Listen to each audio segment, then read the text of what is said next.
తెలంగాణ ఆవిర్భావ దినోత్సవం సందర్భంగా భద్రాచల రామాలయంలో ప్రత్యేకంగా దీపాలంకరణ ఉత్సవం నిర్వహించారు. భద్రాచల సీతారామచంద్ర స్వామి దేవాలయం ఎగ్జిక్యూటివ్ అధికారి రమాదేవి ఆధ్వర్యంలో దీపాలంకరణ ఘనంగా జరిపించారు. ఇక రానున్న రోజుల్లో ఆలయాన్ని మరింత అభివృద్ధి చేసి భక్తులకు ఎలాంటి ఇబ్బందులు కలగకుండా చర్యలు తీసుకుంటామని రమాదేవి తెలిపారు.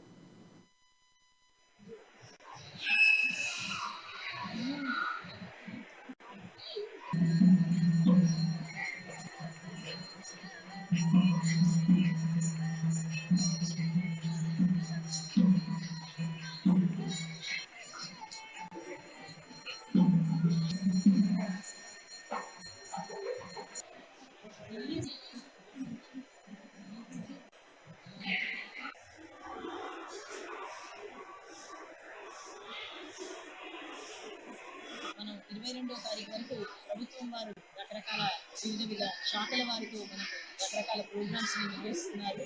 అందులో భాగంగా మనం దేవాదాయ శాఖ అంటే మనం ప్రత్యేకంగా ఈరోజు భద్రాచలంలో ఉన్న సీతారామచంద్ర స్వామి వారి దేవస్థానంలో ఆ దేవస్థానంలో కూడా మనకు దేవస్థానాలన్నిటికీ కలిపి జూన్ 21వ తారీఖు ఆధ్యాత్మిక దినోత్సవాన్ని జరుపుకోవాలని మన కమిషనర్ గారు దేవాదాయ శాఖ మంత్రులు వాళ్ళందరూ కూడా మన సూచనలు ఇవ్వడం జరిగింది. ఆ సూచన